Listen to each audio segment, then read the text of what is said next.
Nurses are trained to save lives, but what happens when they witness something that isn't alive?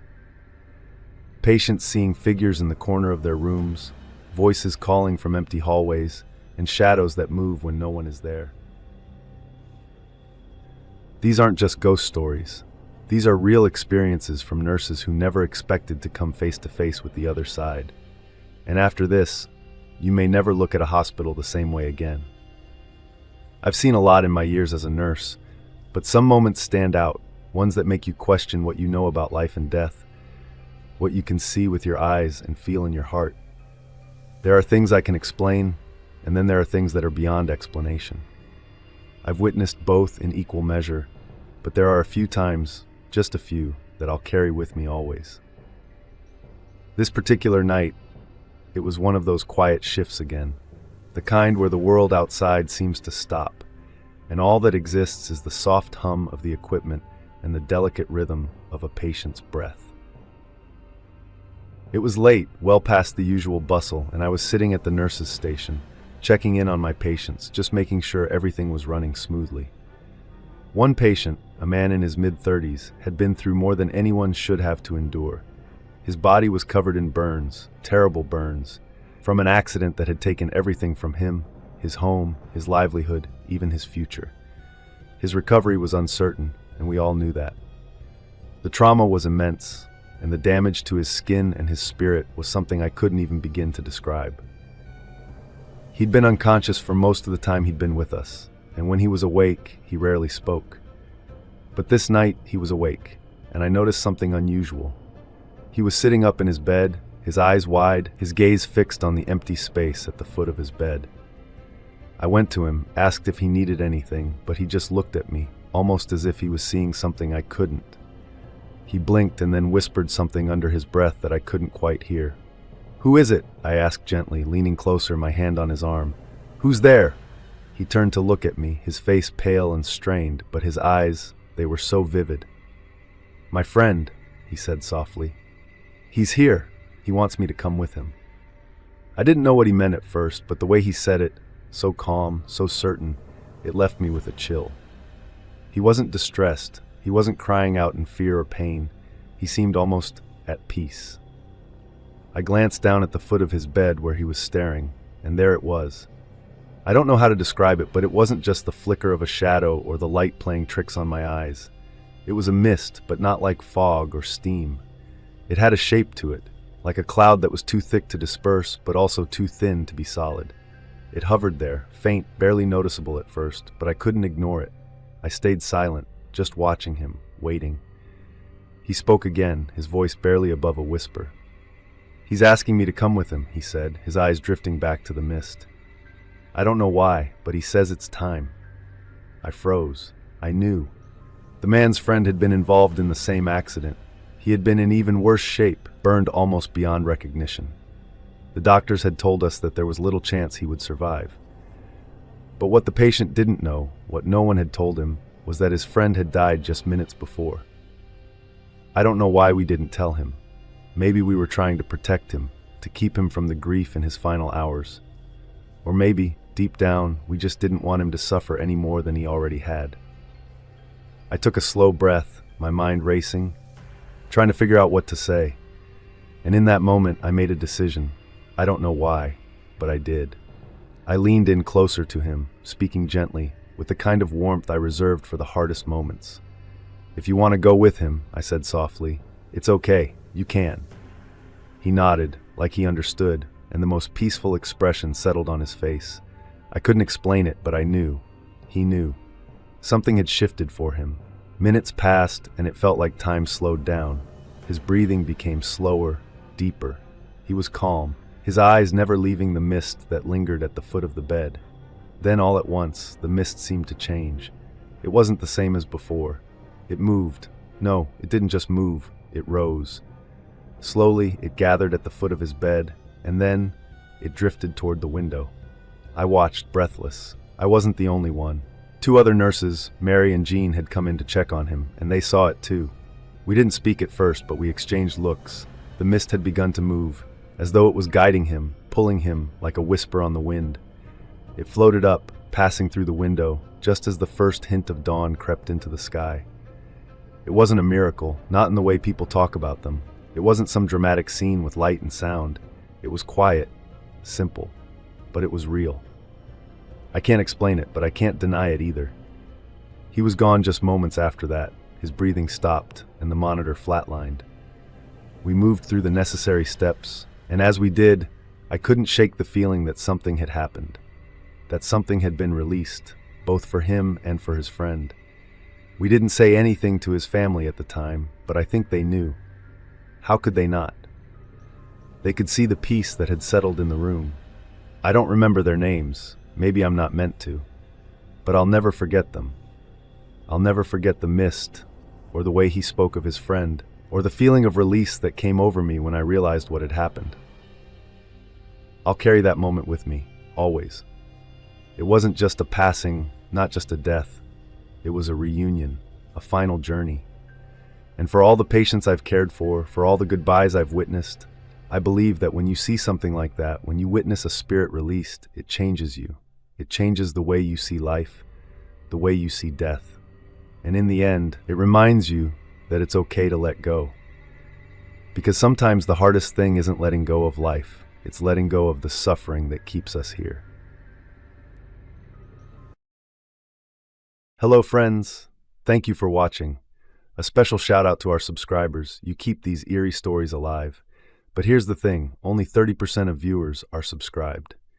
If you enjoy our content, hitting subscribe helps us more than you know. It takes a second, but makes a huge difference. While you're at it, like and share to keep the chills coming. Thanks again. You made this possible. See you in the next one, if you dare.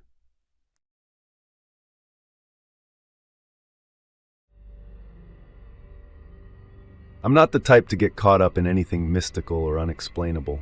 I've always been the pragmatic sort. A nurse through and through, trained to focus on the physical, the measurable, the things I can see and touch. But there are some things that happen in this line of work that, no matter how hard you try to rationalize them, just don't make sense. There was this one time, though, that has stuck with me. It wasn't anything terrifying or dramatic, but it was unsettling enough that I couldn't just brush it off. And it involved my colleague Joyce, a nurse with a great sense of humor, who also happened to have a very real experience with something I just couldn't explain. We had a patient named Laura. She was a larger woman, kind-hearted but frail, and unfortunately she passed away during one of my shifts. I remember the time after her death all too well. Joyce and her CNA were helping with what we call the death care. They were preparing Laura's body, and that's when Joyce made a comment that, at the time, seemed harmless. As they gently rolled Laura over, Joyce sighed and said, almost jokingly, "Oh, Laura, you are dead weight." It wasn't anything sinister, just a light-hearted, perhaps slightly offhand remark, made in the midst of an emotionally draining process. But Joyce, being the down-to-earth person she is, didn't think much of it. After all, Laura was gone, right? She couldn't possibly have heard anything. But then, a couple of days later, Joyce pulled me aside, looking a little more concerned than usual. "I think Laura heard me," she said, a strange tone in her voice. "I'm having problems every time I enter the room." I raised an eyebrow, and I admit, I chuckled a little. "Joyce, you've got to be kidding! Laura's dead! How could she have heard you?" But Joyce was serious. And to be honest, I've seen enough strange things in my years of nursing that I couldn't completely dismiss her feeling. So being the good friend that I am, I agreed to accompany her to her room, though I still didn't expect anything to come of it. "Watch this," Joyce said, sounding almost nervous. "Go into the bathroom and wash your hands. Just watch me." I shrugged and followed her instructions, not really sure where this was going. I did what I was asked, glancing back through the open door as Joyce stood outside, probably thinking I'd laugh it off. I went about my task, washing my hands just like I would any other time, and everything was perfectly normal. But when I finished and looked up, Joyce entered the bathroom and barely cleared the doorway before the door slammed shut with a loud bang. Startled, Joyce jumped back, and I was no less shocked.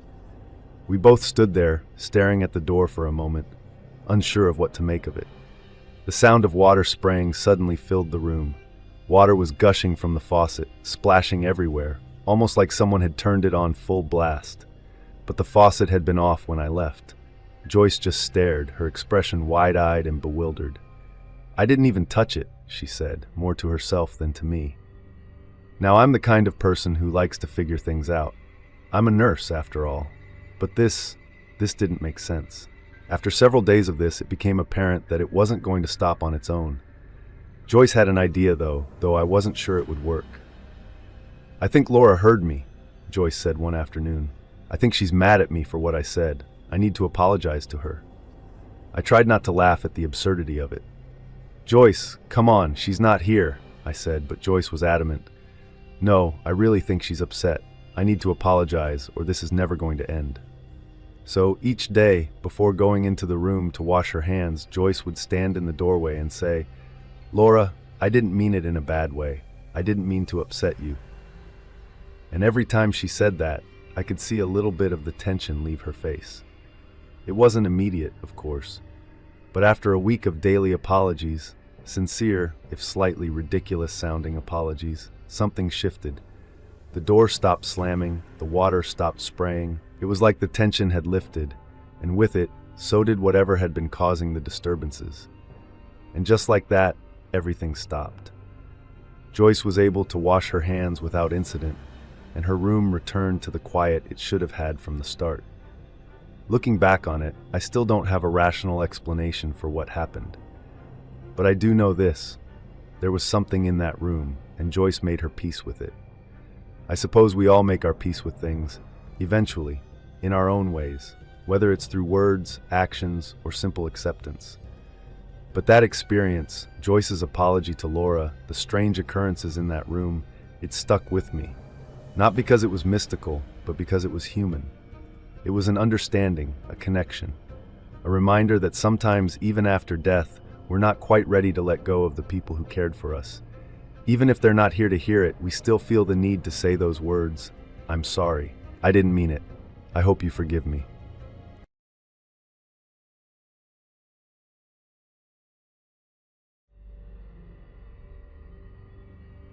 Working in hospitals for years has led to hearing more than my share of stories. Some are exaggerated, twisted over time, stretched by the imagination. But this one, I experienced it myself, and I'm not the type to make things up. It happened on the 5th floor of the neuro unit, a quiet place most days, filled with the routine hum of beeping monitors and the low murmur of nurses exchanging notes at the station. That day wasn't any different. Just another shift, another set of patients, another few hours ticking by. I was sitting at the desk when I noticed a man in white scrubs walk through the double doors. Not rushing, not hesitating, just walking with purpose, like he belonged there. The kind of presence that doesn't make you look twice. He went straight into room 509. Nothing strange about that, right? Except room 509 was empty. No patient, no scheduled cleaning, no reason for anyone to be there. I waited. A minute, maybe two. The guy never came back out. Curious now, I got up, walked over, and pushed the door open. Nothing. No one. The room was exactly as it had been earlier. Bed made, equipment untouched, the air still and undisturbed. Now it was weird. I stepped out, walked back to the double doors, and opened them. Just outside at the entrance, 2 respiratory techs were chatting, caught up in their conversation. I asked them, "Hey, did you see a guy in white scrubs come through here just now?" They stopped, looked at each other, and shook their heads. "No one's come through," one of them said. "We've been standing here the whole time." I didn't say much, just nodded and went back to my station. The whole thing sat heavy in my mind, though. I'm not the type to scare easily, but this wasn't something I could brush off. Later, when my coworker got back from lunch, I mentioned it to her in passing, expecting maybe a shrug or a confused look. Instead, she just sighed. "Oh, that's probably Ray." I must have looked as confused as I felt because she continued, barely glancing up from her chart. "Ray was an LVN here, years ago, one of the old-timers, but then some things came out. He was accused of hurting a child. It was all but certain that he'd be arrested. So one day, he went into room 509, opened the window, and jumped." She paused. "They say he died instantly." I just stared at her, waiting for a punchline, a smirk, anything to indicate she was joking. But she wasn't. She just went back to her notes like she hadn't just casually dropped that information, like it was just another part of the hospital's history. "We see him all the time," she added, almost as an afterthought. And that was it. No drama, no flickering lights, no whispering voices in the dark. Just a man in white scrubs walking through the doors, heading into a room that no longer belonged to him.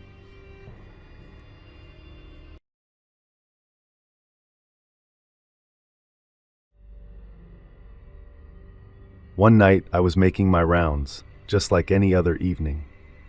The soft sound of my shoes against the linoleum floor echoed through the hallway, and the low murmur of nurses and aides filling the rooms with quiet care surrounded me. As I walked past the rooms, I checked in on the residents, making sure they were comfortable, making sure the night was going smoothly. That's when I came across her. She was an elderly woman, a resident who had been with us for some time. She was frail, with a soft, gentle smile that would light up her face when she greeted anyone. A few days earlier, she'd been sent to the hospital. Her condition had worsened, and we were all worried, though we didn't speak of it out loud. She had been there for a week, and we all knew that it was likely her time. But that night, as I walked into her room, I saw something that stopped me in my tracks. There she was, lying in bed, just as she had before she left. The bed was perfectly made, with the crisp white linens tucked in at the corners. She looked peaceful, almost as if she had just returned from a trip or a short nap. I smiled and stepped closer, calling out to her softly. "Welcome back," I said, hoping that seeing her would mean she was feeling better. I walked over to the CNA who had been taking care of her and asked, "How is she?" I didn't know she was back from the hospital. The CNA looked at me, a confused expression on her face. "She's still there," she said. "She hasn't come back yet. She's still at the hospital." I blinked, confused. I had just spoken to her. I'd seen her lying there, right in front of me. I wasn't mistaken. I could have sworn I was talking to her. "Are you sure?" I asked, my voice growing a little uncertain. I turned to the nurse who had been helping with the rounds. "Come here, you've got to see this." When we got to the room, the bed was empty and perfectly made. A few hours later, the phone rang at the nurses' station. It was the hospital. They informed us that our resident had passed away. She had died earlier that evening. The time of death was almost exactly the same as when I had seen her in her bed. I don't know how to explain it. I don't know what happened. Maybe it was just a coincidence, but I can't shake the feeling that she came back. I like to think she came back to say goodbye, to leave in peace. After all, when you've spent your life giving so much to others, isn't it only right that you have the chance to leave on your own terms? The rest of the shift passed without incident, but I couldn't shake the feeling that I had witnessed something profound, something I would never forget. She came back, and I'm grateful for that.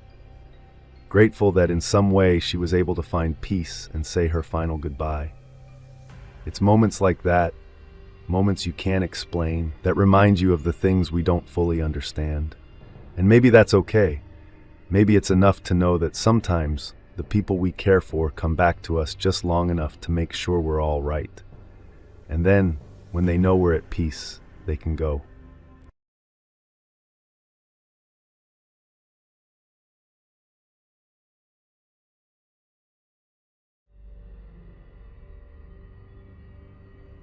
Being a nurse for so long has lasted far beyond what I ever expected. I've seen things I can't explain. I've heard stories from my colleagues, from patients themselves. Some are harder to swallow than others, but the one I remember most is from my early days. It was something I didn't want to see, but it's something I'll never forget. It was late, just after the shift change.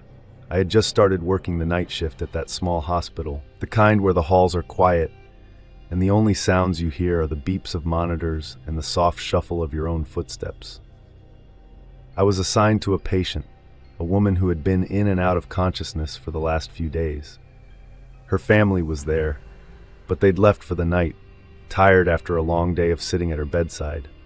I was alone with her, checking the usual vitals, making sure she was comfortable. I didn't expect anything unusual to happen that night. I didn't expect what happened next. I stood by her bed, adjusting the IV drip. The room was dim, just the faintest light from the hallway slipping through the crack of the door. I was doing my job, nothing out of the ordinary. But then, I saw it. I didn't know what to make of it at first. A faint mist, almost translucent, rose from her body. It wasn't thick, nothing like smoke. It wasn't a flicker or a shadow, nothing that could be easily mistaken. It wasn't a cold draft or a sudden gust of air. It was more like her very being was being released. I froze. My hands, which had been gently adjusting the IV, paused mid-motion. I watched as this mist, almost spirit-like in nature, rose from her chest, curling upward into the air. It wasn't frightening in a sense that it was malicious or menacing, but it was strange. I wasn't sure what I was seeing. My heart started to beat faster. I could feel the hairs on the back of my neck rise, but there was no sound, just the soft, rhythmic beeping of the heart monitor. And yet I knew something had changed. Her suffering had ended. For a moment, I couldn't move. I couldn't take my eyes off the mist that slowly vanished into the air. It wasn't dramatic or overt. It wasn't the kind of thing you read about in ghost stories. It was quiet, respectful even. There was no grand show of light or sound. Just this subtle release, like something had shifted in the air. I didn't want to believe it. I didn't want to admit that I had seen something I couldn't explain. But there it was. And in that moment, the room felt different. The heaviness that had been weighing on her, on all of us, lifted. I don't know how to describe it. It was like watching someone let go of the burden they had been carrying for so long. The pain had left her. I don't know how long I stood there, lost in my thoughts, my hands still gripping the chart at the foot of her bed. My mind was racing, trying to make sense of what I had just witnessed. And yet, the answer was clear. I had seen her release. Not in a way you'd see on a medical chart, not in a way you'd explain in textbooks, but it was clear. She was at peace. The monitor flatlined shortly after, but I wasn't surprised. The mist had been her release, her final breath, metaphorically or not. I wasn't scared, though. Not anymore. In those early days, I used to tell myself that it was nothing, just my tired mind playing tricks on me, or maybe some gas from the medical equipment. But as the years passed, as I saw it again and again, I realized something. I realized that each time it happened, it wasn't a random occurrence. It wasn't just coincidence. And I learned to accept it. My colleagues, my fellow nurses saw it too. Over the years, we would share quiet conversations about it, in the breaks between shifts. There was always a sense of understanding. We didn't talk about it in a way that would make us seem crazy, but we knew. We knew that when that mist rose from a patient's body, it wasn't something to be frightened of. It was the end of their suffering. It was their release, a final breath leaving them. I've seen it more times than I can count now, and each time I remember that first night. And each time I accept it. Because I know it's not just about death. It's about peace. And I can't think of anything more beautiful than that. The first time was terrifying, yes, but now it feels natural, like it's just the way things are meant to be. People pass, yes, but they are released too. Released from pain, from fear, from everything that had kept them here. And in that mist, I see the final peace, the moment they're free. I never let it scare me again. Instead, I let it remind me why I'm here, why we're all here, to care for them, to make them comfortable, and to be present in their final moments. And when that mist rises, I know they're no longer suffering. They've gone to where they need to be, and that is all I need to know. Thank you all for joining me on these journeys. Your support means everything, and I love reading your reactions and personal experiences in the comments. If these stories kept you on the edge of your seat or gave you chills, please hit that like button and consider subscribing for more haunting stories. Have you ever experienced something similar? Or perhaps you have your own unexplainable story to share? I'd love to hear your thoughts in the comments below. Each of your stories adds another layer to our growing community of horror enthusiasts. And if you think someone else might enjoy a good scare, don't forget to share this video with them. Stay tuned for more spine-chilling stories, and remember, sometimes the scariest tales are the ones that could happen to any of us. Thank you again for watching, and I'll see you in the next video, if you dare.